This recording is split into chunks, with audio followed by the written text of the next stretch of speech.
Vamos a continuar con las prácticas del módulo 4 y esta vez vamos a incidir en los conceptos de oxidación y reducción.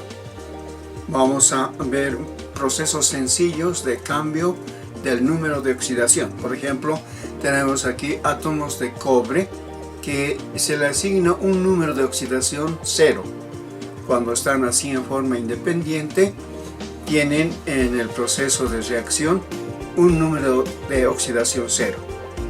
Cuando reaccionan va cambiando. Por ejemplo, aquí ya tenemos el cobre que ha reaccionado con un ácido para convertirse en ion cobre de color azul.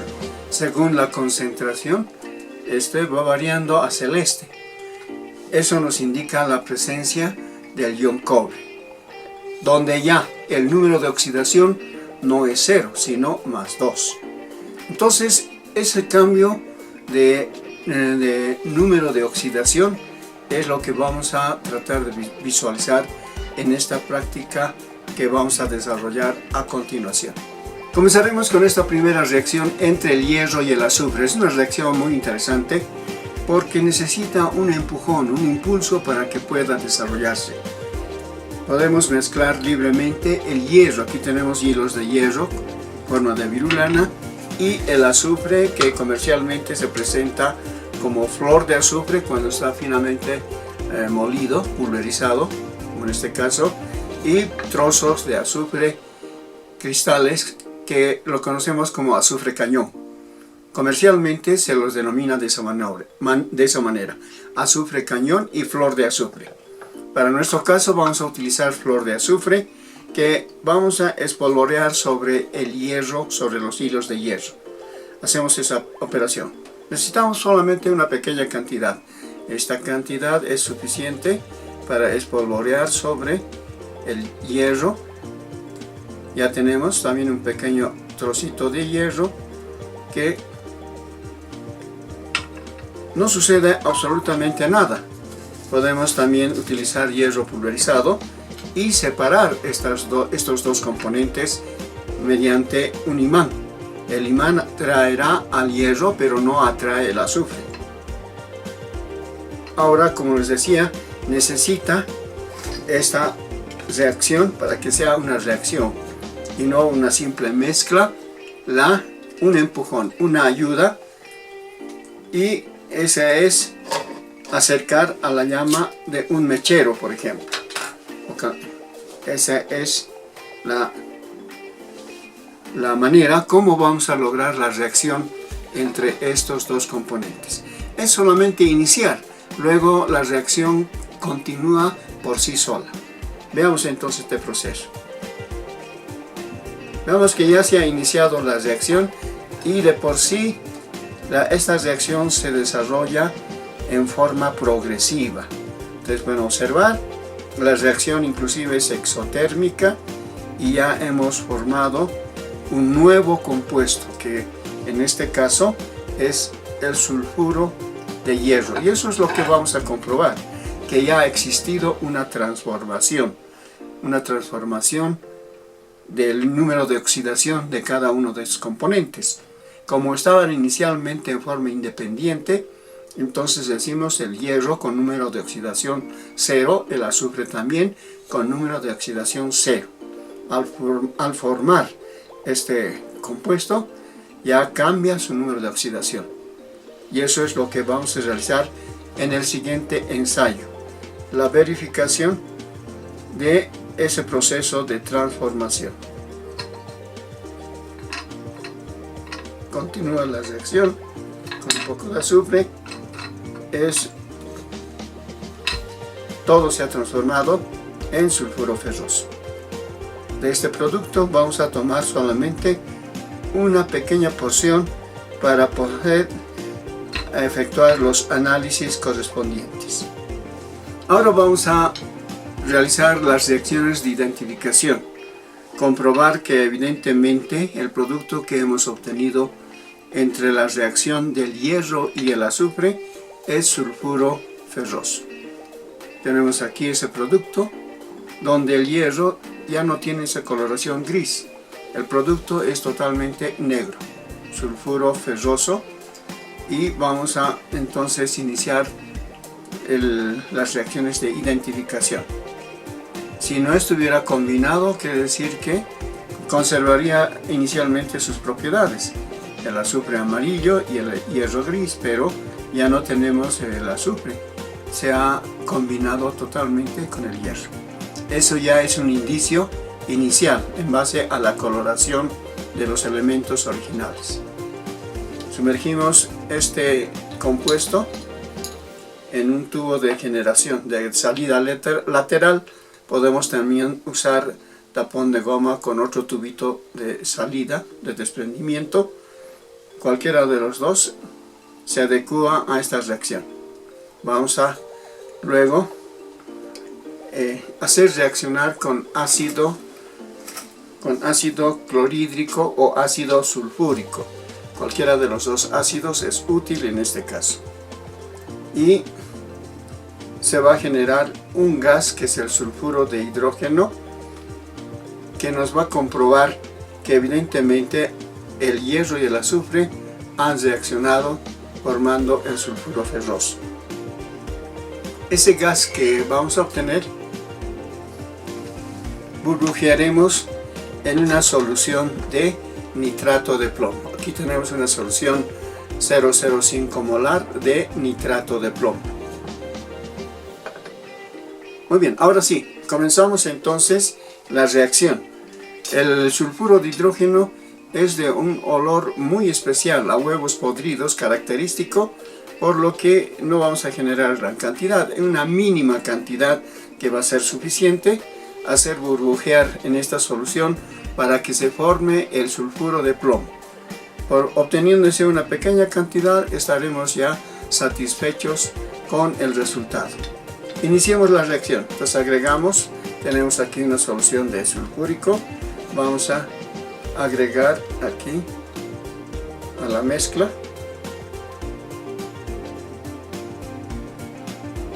esa cantidad suficiente. Ahora vamos a cubrir con este tapón y ahora hacer burbujear en la solución.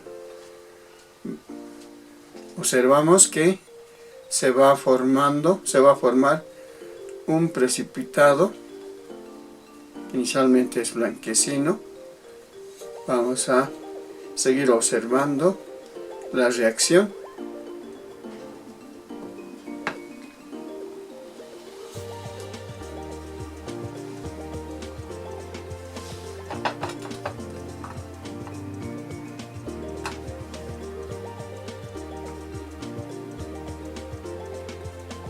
Se va generando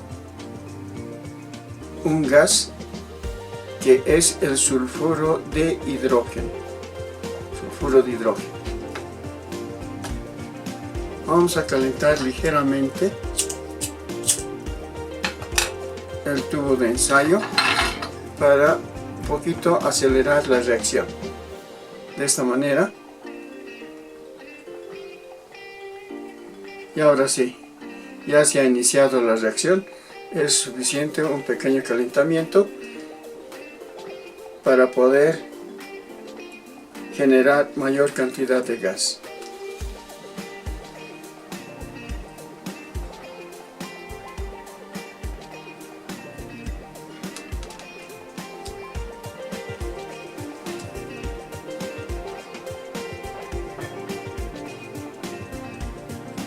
Ahora sí tenemos suficiente formación y esta vez ya se inicia la reacción con la solución de nitrato de plomo. Eso es suficiente y observemos ese cambio de coloración. Totalmente negro. La solución se vuelve totalmente negro y estamos generando la solución. Hemos calentado ligeramente y se acelera demasiado la reacción. Era suficiente un pequeño calentamiento.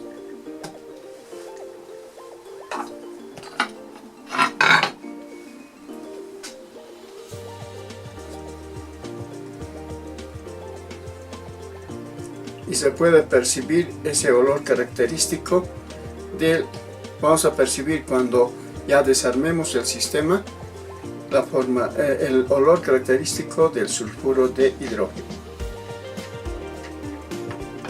Damos por terminada la reacción y vamos a entonces vaciar en otro tubito, en otro vaso, para concluir la reacción.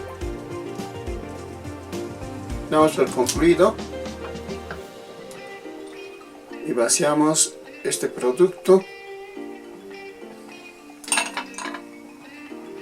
para evitar que se siga formando. Vamos a decantar la solución obtenida en otro tubo de ensayo para continuar con el análisis.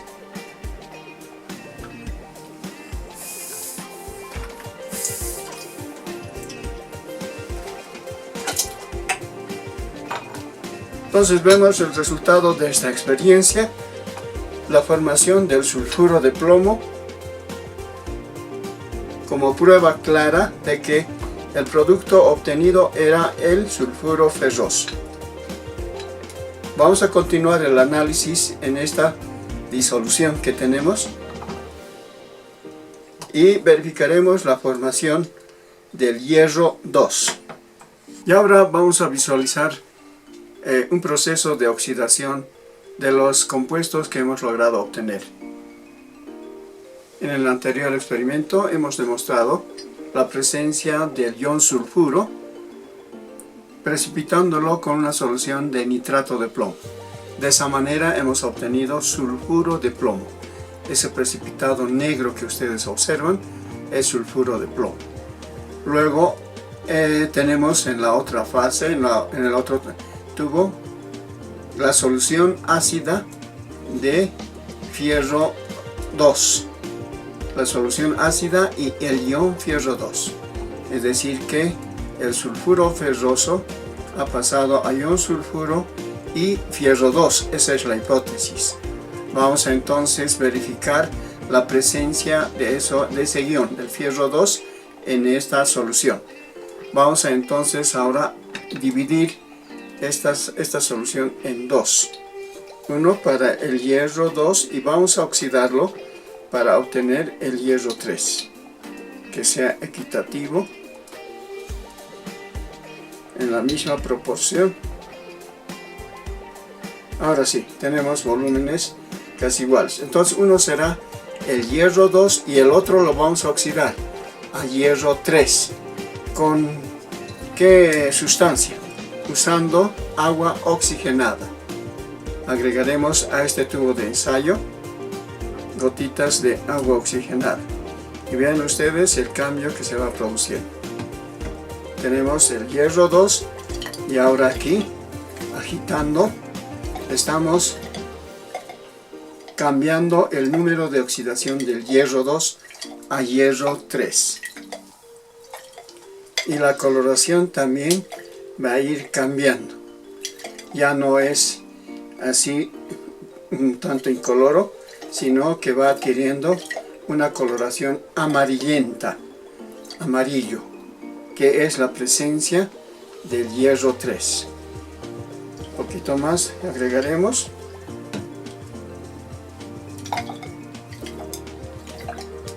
Ya tenemos oxidado una cantidad de hierro 2. Entonces aquí es el hierro 2 y este es el hierro 3. El hierro 3.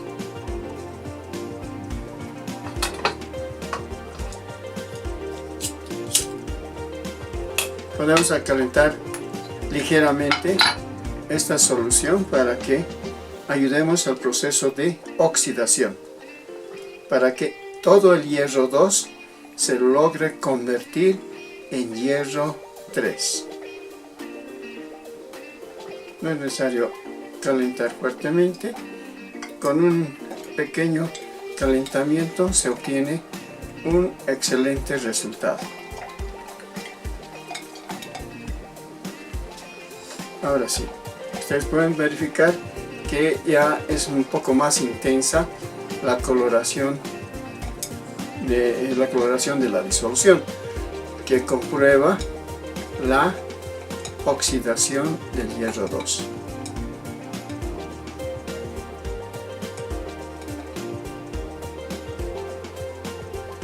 Hacemos este proceso y listo.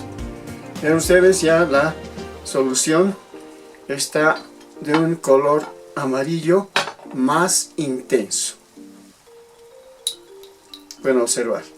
Entonces tenemos aquí el hierro 3 y el hierro 2.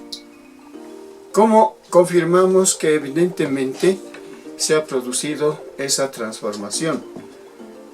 Agregando una solución de soda cáustica. Vamos a agregar un poco de solución al primer tubo, donde formaremos el hidróxido ferroso y en el otro formaremos el hidróxido férrico. Hagamos ese proceso. Vamos agregando entonces poco a poco. Inicialmente se va neutralizando el ácido, luego ya se va a ir obteniendo el precipitado. Ahora sí, observen, se ha logrado obtener ese precipitado verde petróleo de hidróxido ferroso. Está sobrenadando en la parte superior del tubo de ensayo. Hacemos la misma operación con el otro tubo de ensayo y observen, hacemos esta produciendo la neutralización. Era una solución ácida.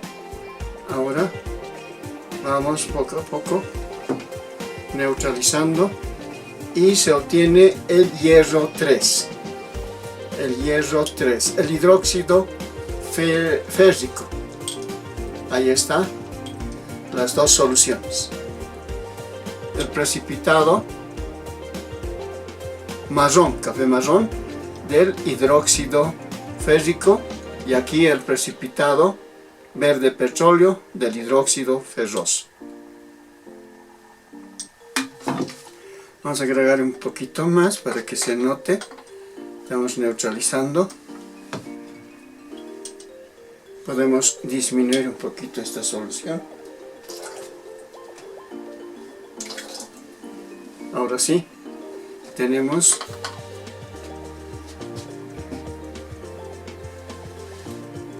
ahí está el hidróxido férrico, el hidróxido ferroso, con sus colores característicos.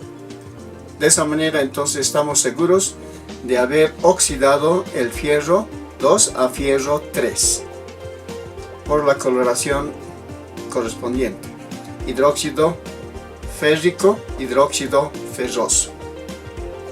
Y ahora vamos a concluir con estos procesos de oxidación, alterando el número de oxidación del ion sulfuro, que es negro, y vamos a oxidarlo para que forme el ion sulfato. Vamos a utilizar una pequeña cantidad, no todo, tenemos aquí uno, por si acaso fracasemos, pero este proceso también es relativamente sencillo. Tenemos el sulfuro y ahora vamos a proceder a la oxidación agregando agua oxigenada.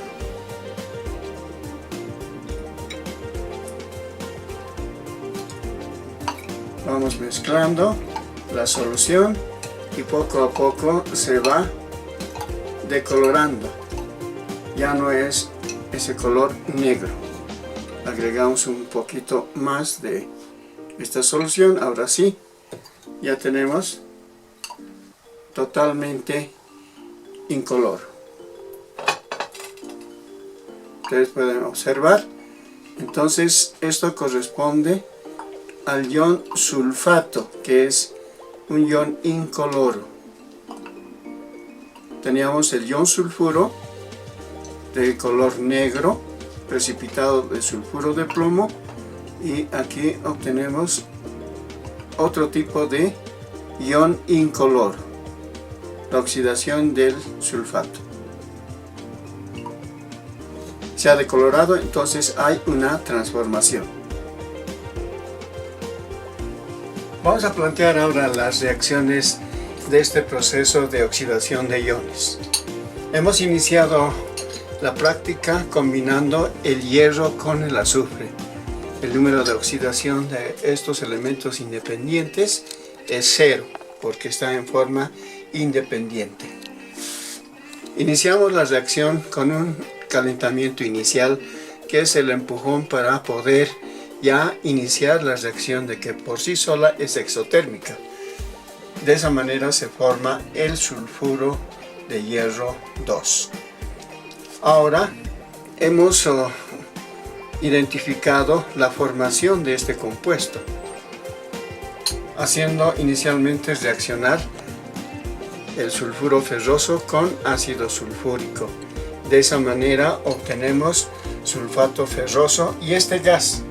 Esta es la característica de esta reacción, la formación del sulfuro de hidrógeno, un gas de un olor característico a huevos podridos, muy difícil de respirar y que también se logra identificarlo. Aparte de la formación del sulfuro de hidrógeno, también tenemos la formación del ion ferroso como sulfato ferroso. Hemos dicho, se está formando la sal sulfato ferroso, pero está en forma iónica, en fase acuosa ácida. Y de esa manera, entonces, tenemos la posibilidad de verificar la presencia de este ion de hierro 2. Ahora, nos concentramos en este gas, sulfuro de hidrógeno, que ya de por sí está identificado por el olor característico que les decía. Es una identificación organoléptica. Sin embargo, haciendo burbujear ese gas en una solución de nitrato de plomo, obtenemos un precipitado negro de sulfuro de plomo. La coloración ya nos indica que hemos logrado obtener el sulfuro de plomo. En la fase acuosa va a estar obviamente el ion nitrato y los protones acídicos. Tenemos entonces ya verificada la formación del sulfuro de hierro en base a el sulfuro de hidrógeno. Veamos ahora el análisis que hemos hecho en la disolución. La disolución hemos dicho que como hipótesis contiene el fierro 2. Oxidamos este ion agregando agua oxigenada y de esa manera obtenemos el fierro 3. Entonces esto es una oxidación del ion del hierro 2 en hierro 3. Identificamos inicialmente por su coloración.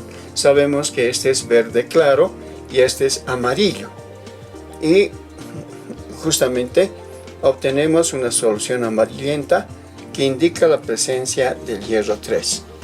Sin embargo, verificamos usando un reactivo específico que es solución de soda cáustica y donde obtenemos con el hierro 2 el hidróxido ferroso, un precipitado verde petróleo característico, y con el hierro 3 obtenemos el hidróxido férrico, precipitado de color café marrón, totalmente diferentes. Entonces, de esa manera hemos confirmado ese proceso de oxidación del fierro 2 en fierro 3. Finalmente, hemos complementado este proceso de oxidación de iones agregando agua oxigenada al precipitado del sulfuro de plomo, donde hay una decoloración, que es de color negro. Se obtiene una solución incolora que podemos postular como formación de sulfato, de iones sulfato. Esas serían las reacciones de esta práctica llamada oxidación de iones. Vamos a plantear las siguientes conclusiones. Hemos logrado variar el número de oxidación de elementos y iones. En este proceso, por ejemplo, el hierro de color gris, que son los átomos de hierro, se convierte en hierro 2. de color verde claro. El azufre atómico de color amarillo convertimos en ion sulfuro. El ion sulfuro, que cuando se combina con el plomo forma un precipitado negro de sulfuro de plomo. Hemos logrado convertirlo en ese compuesto. El fierro 2 se convierte en fierro 3 de color amarillo y tenemos el fierro 2 de color verde claro. En todos estos procesos hemos tenido una transferencia de electrones. La conversión del hierro atómico en hierro iónico es con la pérdida de 2 electrones. El azufre gana electrones para convertirse en el ion sulfuro. El hierro 2, al convertirse en hierro 3, pierde un electrón. Entonces, en todos estos procesos tenemos transferencia de electrones.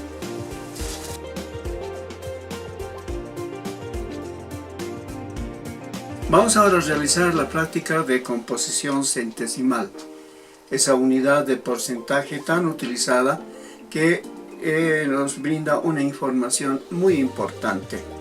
Por ejemplo, para la comercialización de casiterita o de cualquier otro mineral necesitamos conocer la ley del mineral. Cuánto de estaño en este caso se tiene en una cierta cantidad de casiterita, y eso se expresa en por ciento peso, porque utilizamos las unidades de masa. Por lo tanto, cuando decimos esta casiterita, por ejemplo, tiene un contenido de un 68% de estaño, es de buena ley. Si tuviera 70, mejora la ley, pero vamos a tener otras con menor contenido, 60, 50, 40, por ejemplo, donde obviamente no tendrá el mismo precio, el mismo costo, el mismo valor en el proceso de comercialización. Por lo tanto, de eso dependerá el dinero que va a recibir el que vende mineral. De igual manera, cuando hablamos del alcohol etílico, el etanol que se comercializa en las tiendas tiene el alcohol potable tiene un grado alcohólico de 96. Eso significa 96%, pero en volumen.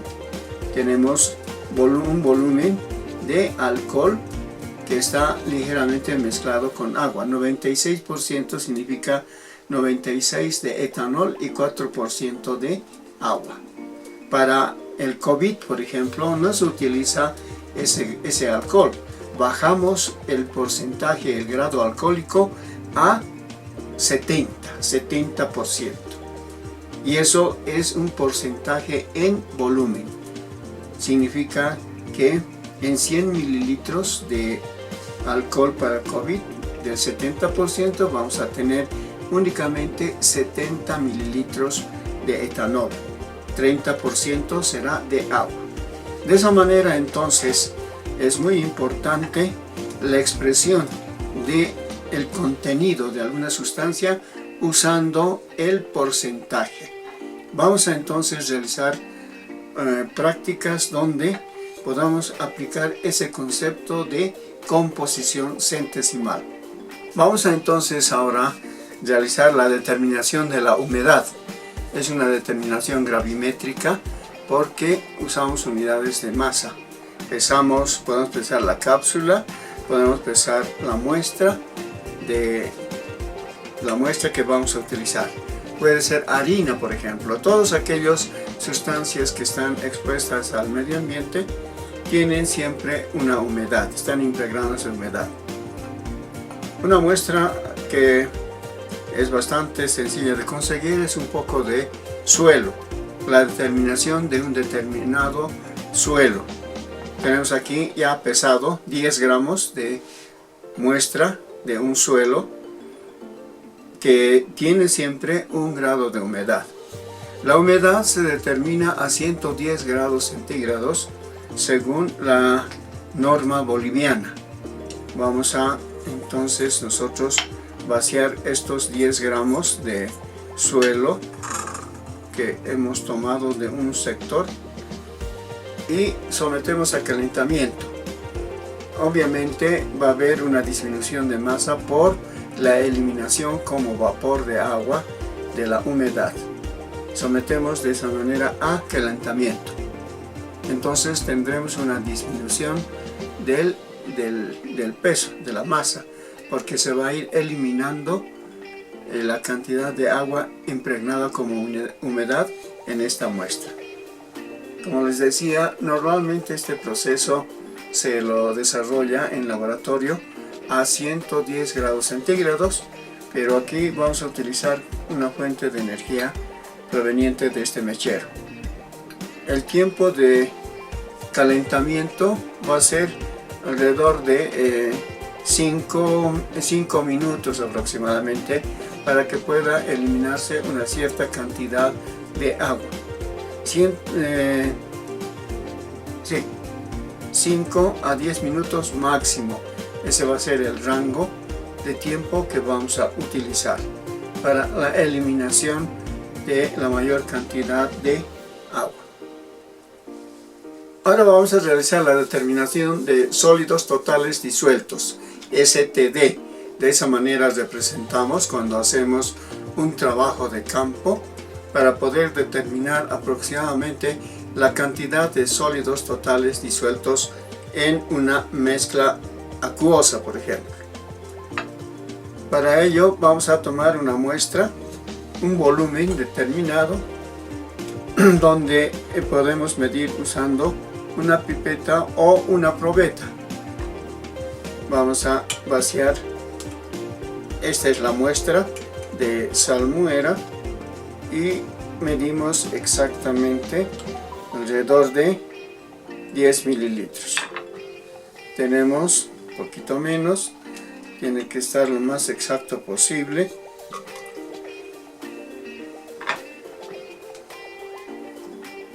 Ahora sí, está exactamente 10 mililitros, ahí está el 10. Ustedes pueden observar la muestra de salmuera. Quitamos que esté esa burbuja que no permite leer cómodamente, pero ahora sí tenemos los 10 mililitros de salmuera. Vamos a vaciar en este sistema, donde la evaporación trataremos de no realizarlo así a fuego directo, sino usando vapor de agua. Tenemos en este vaso vapor de agua y vamos a vaciar la salmuera en esta cápsula de porcelana para que se vaya evaporando con el vapor de agua proveniente del otro vaso. Entonces vaciamos toda la mezcla y ahora vamos a esperar que se produzca el vapor, y esa temperatura de 100 grados aproximadamente va a lograr también la evaporación, la eliminación del solvente de la salmuera, y tendremos de esa manera separado los sólidos totales que estaban disueltos en esta muestra de salmuera. Vamos a esperar el desarrollo de esta práctica. Vamos a esperar que se evapore todo, la fase acuosa, todo el agua que tiene la disolución, de tal manera que pueda estar en la cápsula, pueda quedarse en la cápsula solamente la cantidad de sólidos totales disueltos, que lo vamos a pesar. Podemos también emplear un sistema a fuego directo, como en este caso, donde tenemos el riesgo de las salpicaduras. Usando el baño María, como en el anterior caso, tenemos un proceso más cuidadoso y mucho más exacto. Ahora observemos la cantidad de sólidos totales que ha quedado en el fondo de esta cápsula. pesamos esto y registra una masa de 3,4 gramos. Con ese dato vamos ahora a calcular la cantidad de sólidos totales existentes en un volumen de salmuera. Y ahora vamos a determinar la composición volumétrica del aire de igual manera en forma aproximada. Vamos a utilizar este sistema donde tenemos una vela encendida, y para que se visualice mejor el ascenso del líquido, del agua en la probeta, vamos a colorearlo. Vamos a hacer que esté de color azul con este colorante vegetal. Vamos a homogeneizar la solución para que tengamos entonces esa solución de color azul. Ahora utilizamos esta probeta. Podemos también utilizar otro frasquito, un frasco que enseguida les voy a mostrar, frasco de vidrio de forma también cilíndrica y alargada. Vamos a cubrir entonces la llama con esta probeta de esta manera, y observen cómo asciende la solución. Aquí se puede observar claramente el ascenso de la solución. Por lo tanto, ¿cuál va a ser nuestra justificación? La vela necesita oxígeno para poder combustionarse. El aire que tiene la probeta tiene oxígeno y es consumido por la combustión de la vela. Y eso hace que ascienda el líquido coloreado hasta un nivel determinado. Nos vamos a valer del parámetro de alturas. Podemos medir el volumen, pero vamos a, en este caso, medir altura ascendida y altura total de la probeta. Tomemos esos datos. Vamos a marcar. Observen ustedes, estoy marcando aquí el nivel máximo que ha llegado el agua. Ya está marcado. Ahora sí, puedo retirarlo y tomar las medidas que necesitamos. Entonces ahí está la marca. Observen ustedes, hasta ese nivel ha llegado el agua. Ahora vamos a medir esa altura.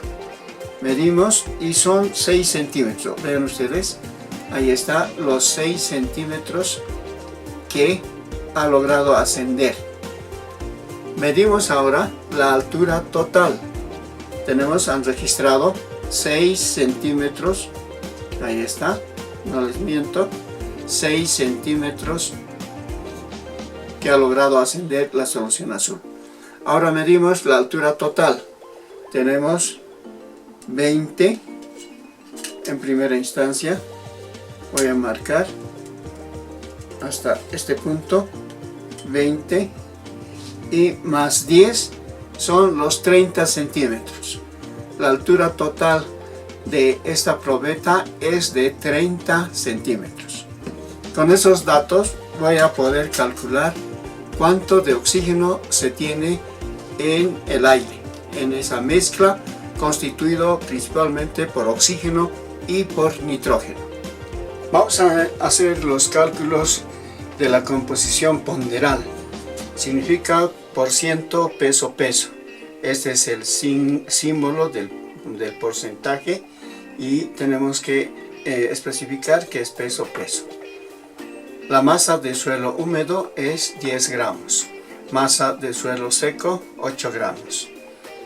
Hacemos el secado durante máximo alrededor de 5 minutos, lo más recomendable, y vamos a tener un residuo de 8 gramos.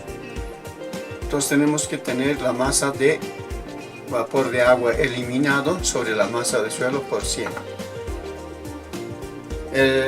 La masa de agua eliminada, de vapor de agua, va a ser 10 menos 8, porque este es el residuo, 8 gramos de suelo seco, y tenemos 2 gramos de vapor de agua eliminado. Dividimos entre 10 y referimos a 100, obtenemos un valor del 20% de humedad, que corresponde al suelo muestreado.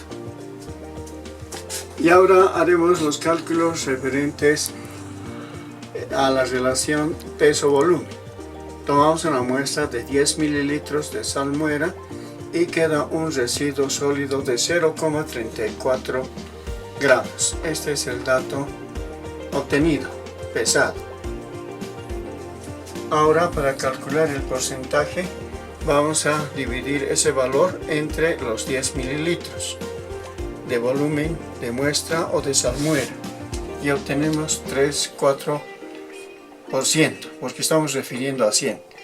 Entonces, el porcentaje de sólidos totales disueltos es de 3,4%.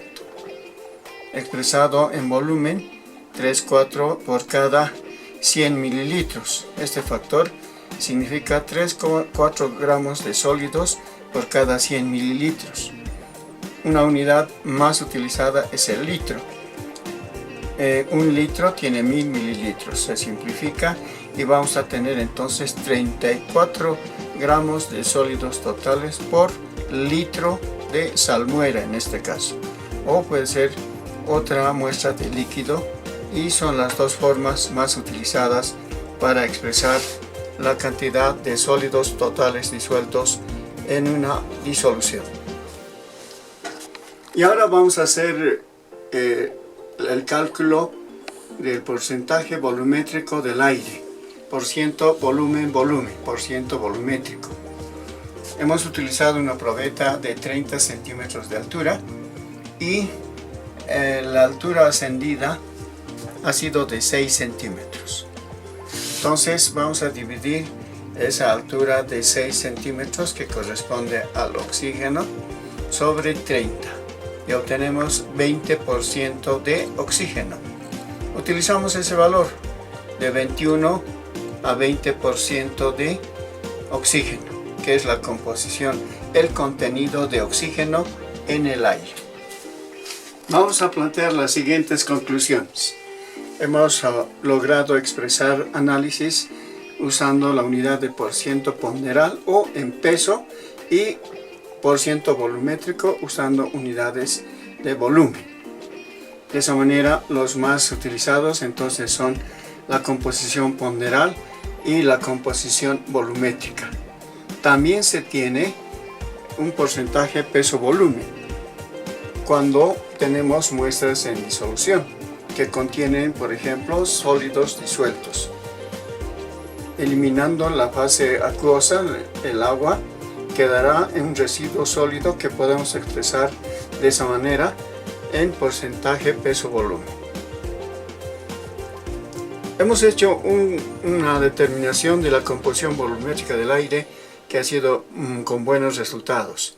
Hemos demostrado que la quinta parte de la masa de volumen, mejor dicho del volumen de aire, la quinta parte, 1/5, es oxígeno. Y eso corresponde, si hablamos en porcentaje, a 20%. Esto es un dato que nos permite calcular contenido de oxígeno en forma muy rápida en diferentes recipientes.